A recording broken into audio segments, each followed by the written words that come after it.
Hello and welcome to episode 5 of the Views from the Mitten podcast.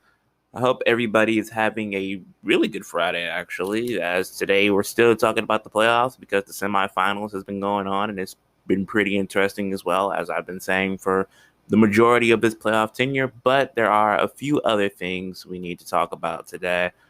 First, we're going to start off with just some NFL news. Not really much outside of mini camps and stuff like that I really have been seeing as much. But one of the NFL stars that have been, talked about to get traded, it actually happened. Julio Jones was traded to the Titans. Not really sure if I can pinpoint how long ago it was. Probably was like a week ago or a few days ago, depending on like where my memory is at. But yeah, the Falcons traded Julio, a 2023 sixth-round pick, combined those two together, traded those over to the Titans, and the Titans gave back a 2022 second-round pick and a 2023 fourth-round pick.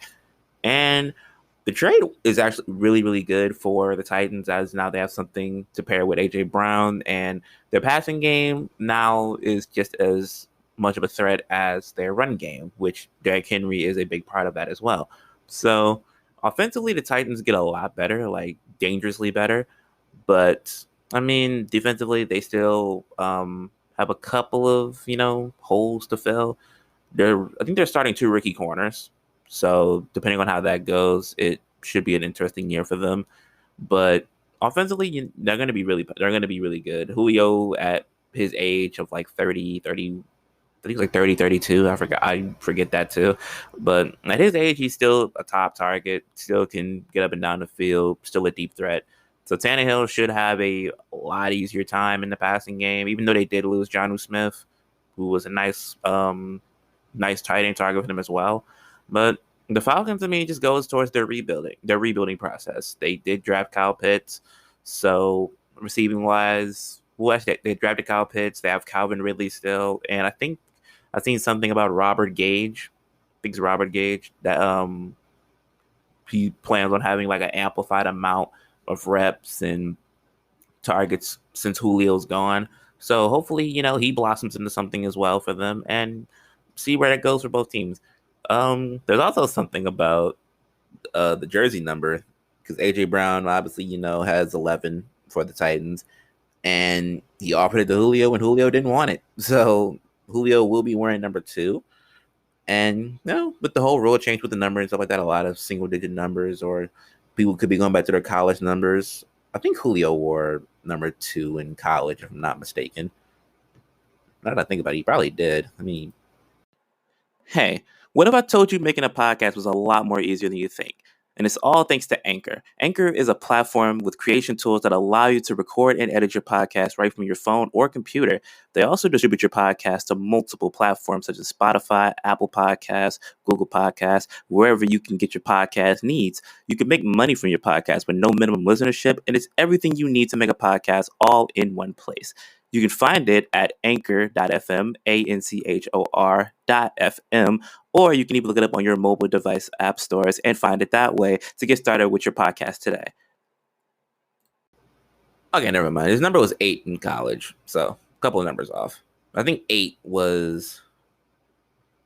Nope, 8 was Mariota's number, but he's not there anymore. So, well, yeah, he went with number 2. So, all in all, it should be interesting. I don't really think it moves the needle that much for the Titans in the grand scheme of things because obviously if their defense is really just still, passable, then it's really not going to matter how offensively stacked they are because, I mean, kind of look at the Seahawks in a way, and it's like offensively they were like really, really good.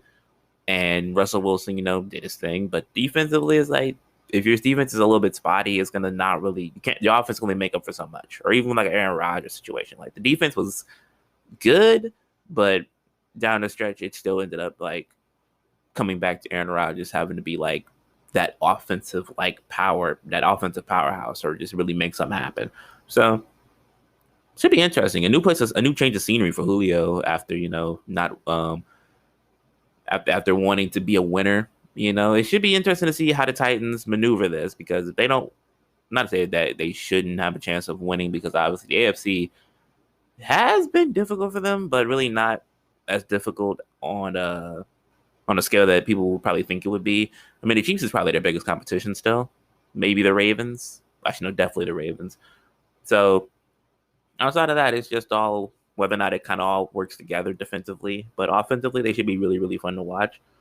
Now we get on to some NBA news, which is some pretty interesting stuff. Kristaps Porzingis, the power forward slash center of the Dallas Mavericks, who really didn't have that good of a showing in the playoffs this year, as most people probably know. After their exit by the Clippers, Rick Carlisle talked about Porzingis' usage rate and basically kind of wanted him to be more of a spot up and was glad that he didn't really get upset about the change in how he was being used. And I watched a few people talk about this, and more or less, it all comes back to the Luka situation. You can't run a team where Luka is just like 90% of your team's usage rate and expect to still, be competitive in playoff series. I think the guy that touched the ball a little bit more, like from a ball handle perspective, for the Mavericks was like Tim Hardaway. Or if Doncic sat down, it was like um probably Jalen Brunson or something. Like there really wasn't anybody else really getting involved like vehemently on offense. So for them to have a guy that's of Kristaps' caliber as far as a dribbler, a post up player, a cutter, to just have him in the corner, that just to have him as a spot up, that just doesn't make sense. And I wouldn't say Carlisle was a bad coach because I've seen somebody say fire him, and that's not going to change anything. Well, it would, I mean, probably as far as like who's how he gets used. But Rick Carlisle, I don't think it's really like that bad of a situation. I feel like more or less it will be Kristaps, getting up out of there, probably via trade or anything. Well, yeah, via trade or something. But I don't know. It's 50-50 because obviously the Mavericks need to look at how they run their team as a whole anyway, even if Porzingis stays or leaves. The way that they're running it, they're not going to win a championship because Luka has the ball in his hands for a mass amount of the games. And eventually teams like how the Clippers did down the stretch in those last two games, they pick up on that. And there's going to be very much problems like offensively if everybody knows immediately we're just going to key in on Luka. We're going to send four bodies on him to where he just can't even move. And that's really what it's going to get to as far as if you just want to run your offense completely through him. So if Porzingis stays, I mean, hopefully they would get him more. I would get him more involved in the offense if I was them, like just to take the pressure off of Luka. And then you open the floor for also everybody else on the floor. Like Dorian Finney-Smith probably will have bigger scoring outbursts. Tim Hardaway has shown he can get it regardless, but he might even have more consistent offensive barrages. Like there's the possibility of them doing something good with the Dallas Mavericks has always really been there. Because even with the team, like the team might not be star studded, but they play really, really good when everybody is like, clicking and everything works the way it's supposed to. But when you have one of your best players just spotting up in the corner and saying floor spacing is his ideal role of being out there, injuries are not. It's just something that I can't be an advocate of. So that just it's pretty out of the ordinary, especially for like a guy like Rick who coached Dirk, who literally, not to say like Porzingis is anything like Dirk Nowitzki, but he had like another 7-footer who could stretch the floor, post up. Like I wouldn't say Dirk was a dribbler, but he was pretty versatile for a 7-footer, and he used him to the best of his ability as far as you built around it with the rotational pieces, like how the rotation worked out, and they won a championship with it. So it's like I don't see how you switch from that in the early stages to this.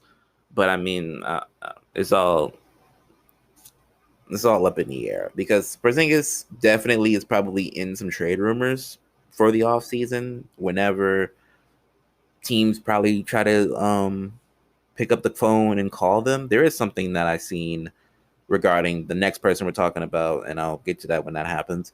But Porzingis is still a serviceable big. I feel like Porzingis still has a lot left. Of course, injuries are going to be a problem with him, with like how little he played, and that probably been a bigger factor as far as since he missed so much time. really all you could have him do is spot up, because there was times where he just kind of, was all over the place, even in those aspects of trying to be moved around the court. He just didn't look fluid. So it's all should be pretty decisive about what they do. Because I mean, if it comes out just flat out Porzingis is getting moved or Rick's getting fired, I mean, at the end of the day, they still have to build other talent around Luka, whether he leaves or coaching changes. Like their whole philosophy about how they build the team is going to have to be a lot more different, a lot more shifting towards team oriented ball instead of just let's give Luka the ball and look at him ISO for like 20 times a game. Like it's going to have to be very, very different. But right after that, we got Kemba Walker, who very much kind of not in the same boat as Porzingis, but for the Celtics has been very, very underwhelming. And I've heard reports about him and the Celtics, wanting their the breakup situation is very mutual. Like they both want to kind of just move on with their separate ways and really just, move on from this chapter. Now, I've been hearing some ridiculous trades regarding Kemba Walker, and it's hard to move Kemba, in my opinion, for as a Celtics, if I was in the Celtics front office, because there's not really much you can get back other than the core piece that you need, which would be a center. They could have had Miles Turner. It didn't happen. There's probably another center that I'm thinking of that I completely can't. Well, actually, I ain't gonna lie. I think I've seen something about Porzingis and Kemba possibly being swapped at some point. I don't think that would work out either. But I mean, it's worth a shot if you're the Celtics to try to rejuvenate his career. But I was seeing stuff about Kemba to San Antonio for DeRozan and a couple of other destinations, and I don't know. It's hard to move Kemba because Kemba's defense is really like his biggest. He's like one of the biggest liabilities on defense. Not as big as Isaiah Thomas was, but he's a liability on defense. So trading him to the Spurs would not have made any sense, or trading him to the Spurs would not make any sense. Not to say that like it'll ever happen, probably, especially for DeRozan when you have. Pretty much, they are the Boston guards. Like I think I said this before already. They're the Boston guards. So or forward/guard. Like they just have a lot of like semi-small people, or just really like forward-centered people, and there's just no center in the middle. That's really what they should be targeting with Kemba. Not even just like try to find a place for him to fit, because I really doubt they care about where he fits at this point. But just to trade him and be able to get an actual big man in the middle so that you're not completely undersized going into next season, that should be the ideal situation or the ideal target for them. Because Kemba, I feel like in the back of my mind, though, Kemba's probably going to have a Gordon Hayward type of situation where with the Celtics, it was just so much talent when Gordon was there. And then plus he had and then as the injury that when he came back, it kind of just pushed him out of the rotation.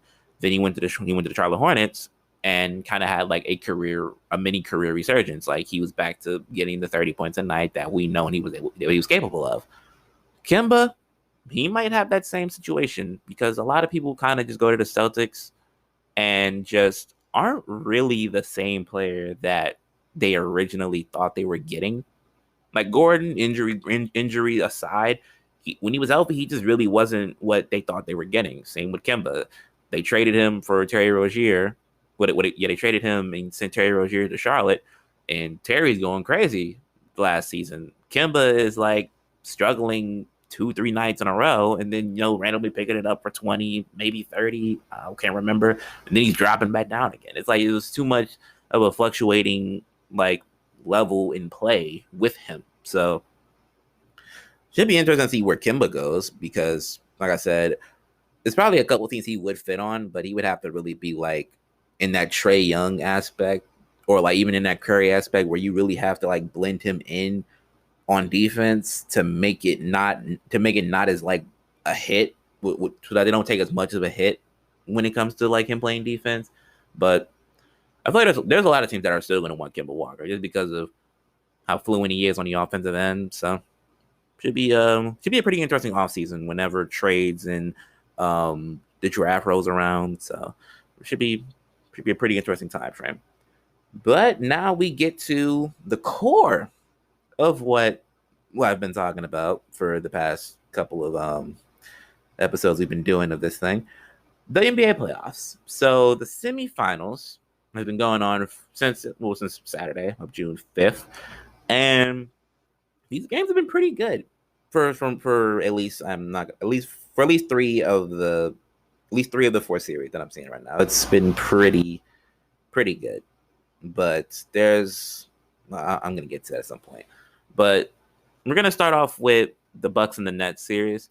Now, from the jump, it seemed like the Nets were just way better, and then even in game one with them losing Harden, it really didn't seem like that was a big problem for them because obviously it's next man up, and then you still have like Joe Harris and Bruce Brown and Landry Shamet. You still have a lot of people off the bench that could help KD and Kyrie in the starting lineup or just coming off the bench when they sit down. And also Blake Griffin, who I didn't really think much of when he went to the Nets, and not even just because like he used to play for my former team, and I kind of saw things differently that way. But I just thought Blake was getting up there, and he's shutting me up because he's out there still shooting. Well, he's shooting at a pretty good rate because he's gotten better with that. But he's getting up there in dunks. He's getting on the floor, scrambling for balls, like steals and rebounds. Like he's doing the whole 9 yards. But the Bucks in Game 3 woke up very, very quickly, and it took them 2 games really because Chris Middleton was struggling very much. Brook Lopez a little bit, and Giannis also just struggling to really like deal with, I guess, the physicality that the Nets were giving them in the first 2 games, and they matched it because the third game they so far have the lowest scoring game out of the semifinal games that are out of the semifinals series that are going on right now, with their last game being an 83-86 victory for the Bucks. That proves that not only are they like matching the intensity that the Nets are bringing on the defensive end, because the Nets are actually really good defensively. Like they shuffle, and they're pretty lengthy, so they're able to get in the passing lanes. And then you got for the Bucks, PJ Tucker stepped up in a big way on the offensive end, like not on offensive end, on the defensive end. He stepped up, taking on the role of Kevin Durant. Showing some different signs at him. Getting in his chest. They had a little altercation. I believe it's in the third or the fourth quarter. I'm not sure exactly, but it's what they needed. The Nats is coming off the bench getting blocks. I think the Bucks had like over 5 or 6 blocks as a team, so they were getting their hands on the ball. Chris Middleton showed up, had 20 plus. Giannis had like 33. Like as long as it's like the same thing I say with most of these series. You can't just go in cruise control when you're in like the semifinals against certain teams, because a lot of these teams, they're already energy based teams. Like I'll get to it with the Suns eventually later, but a lot of these teams, like when you have that home field advantage and you're hitting a bunch of shots and the crowd's getting into it, you're feeling it, like your teammates are into it, you have a higher chance of losing to that home crowd and that home team when you just don't bring the energy at all. But when it came down to how, the Bucks came out and handled things, I believe they had a home court advantage this last game, if I'm not mistaken. I'm pretty sure they were the home team. So it worked in their favor this time around. But that's really all it is. Like Giannis is gonna have to be a lot more aggressive. And they're also leaving him open for shots too. So his 3-point shots are gonna have to very much, it's kind of just a prayer thing, really, when it comes to his shooting, because I really don't know what really they can change about that. I've seen a video about how he used to shoot in his rookie year, and I feel like him and another player, that this is random as heck, but I remember seeing like a Brandon Clark transitional period, like between like when he started to bulk up from his rookie year to now, and like I don't know how. I might have to look into this at some point, but I don't know how the players, when they bulk up and stuff, their jumpers get like like the jumper mechanics get incredibly worse.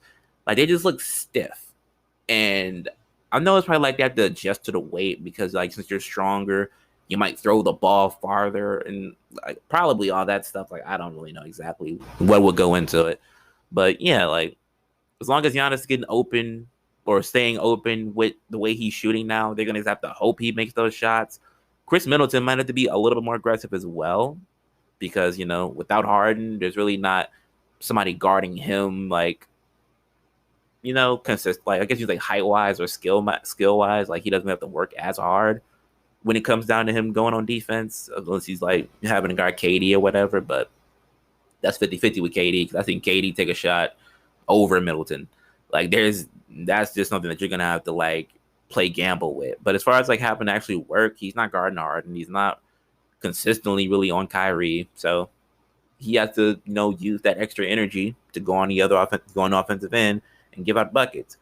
But an X factor also would be for the Bucks. The way Brook Lopez is playing. Brook Lopez is actually, tweaked a few things. He's getting his hands on the shot more. He met KD at the rack, I think, a couple times, or met KD at the rack at one point in the game. And pretty much they just all have to play the way that everybody knows they can play. Drew Holiday is going to have to facilitate, get them threes up. PJ Tucker, if anything, I'd keep him in the lineup because I think he's starting, or he started in the last game. I would keep him in the lineup. Like he's plus he has like the experience of whenever Harden gets back, he played with Harden, so he'd have some insight on that.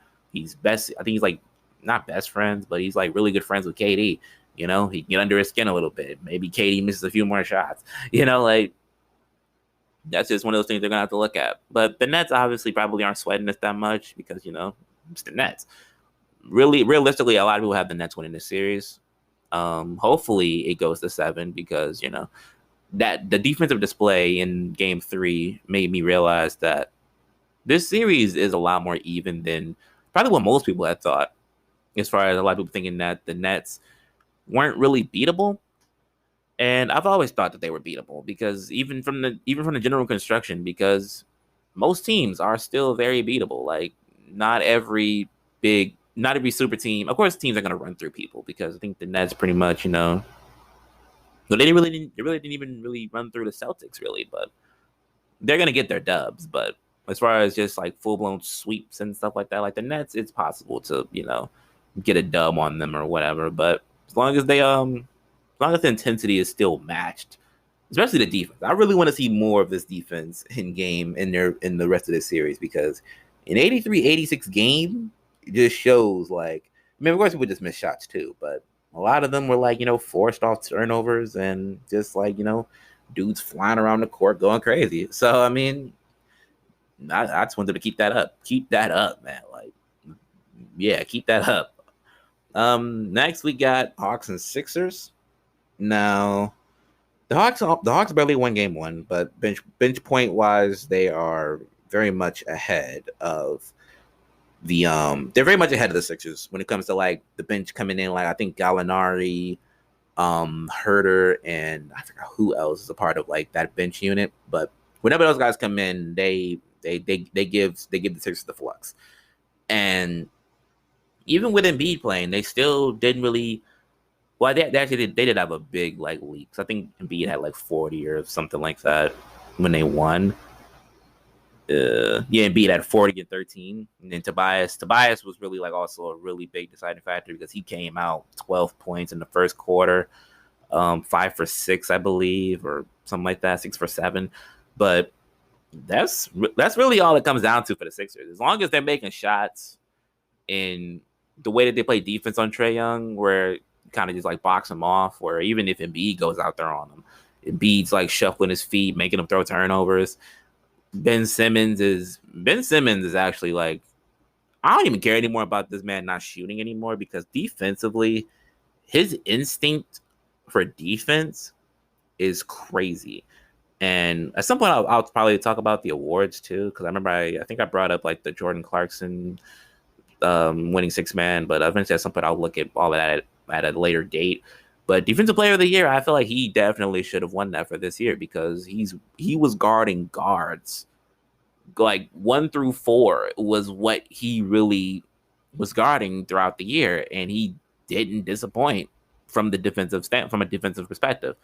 But the way he's playing, you really don't need him to have like a ridiculous amount of points because he's doing a decent amount on the defensive end.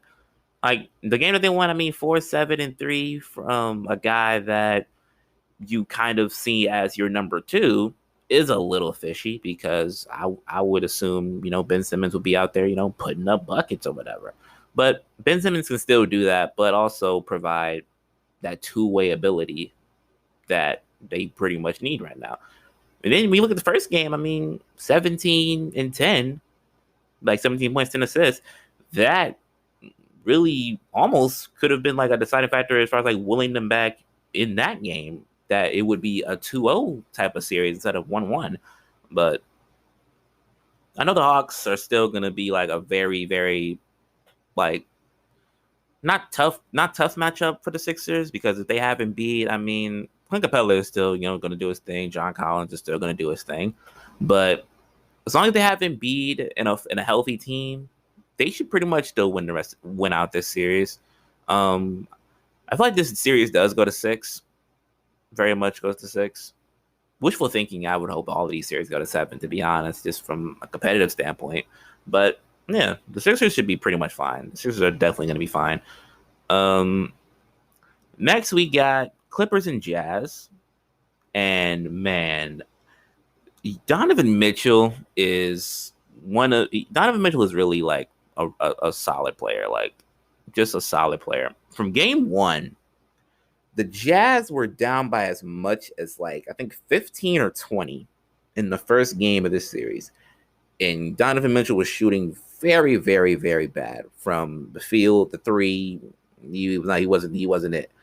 Dude went into the locker room and took ownership for how bad he was playing and said he's gonna play better. This man came out and dropped 40 on them with the dub. 40 with the dub, man. Like there's this. What more can you ask for? And then the dude's only 24. 45 points at 20. Like it's crazy.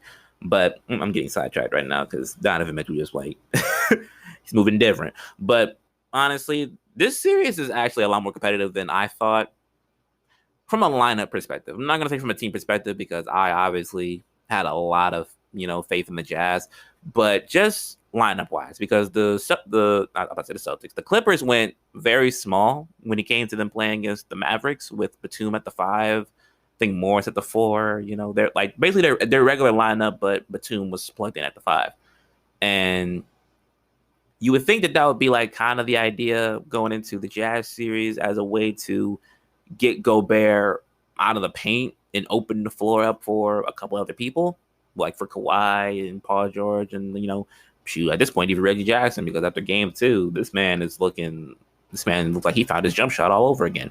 But they're trying to match big for big with them. And then even down the stretch, I'd say Gobert probably shut down the claims that he couldn't guard the perimeter because he went out there and blocked Marcus Morris on a 3-pointer. Like, people can say it's a fingertip block, but the dude got out there and got his hands on the ball, like point blank simple.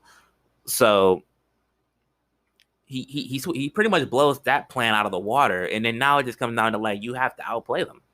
That's really all you have to do. Like right now, it looks like the Jazz are the more comfortable team in this series, but also I'd probably say like as far as confident, because even though they're number 1, and same with the Suns, they're pretty much still seen as underdogs when they go against certain teams because, Kawhi and Paul George, they slipped down a little bit, probably had a couple people sitting down or whatever. Like a lot of people, like slip in the rankings, but everybody knows how good they are. So when you look at how the Jazz are doing in this series, they just have to really play like harder when it comes down to, offensively, defensively, trying to guard Kawhi, who can just go off on a tangent at any moment scoring wise. You got Paul George, who hasn't really been playing as good in this series, but the last series he pretty much, was a big helping hand. But then you also got Reggie Jackson, who just is shooting at a very good clip right now. So it's a lot harder for the Jazz to try to like make things happen like for them as a whole, rather than like how it would be for the how people will see the Clippers or whatever.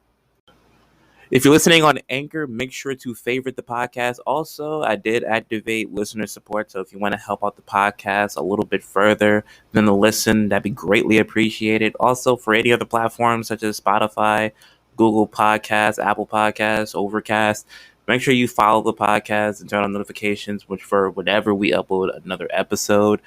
And hope you guys have a great great rest of your weekend. And I will see you guys in the next episode. Peace.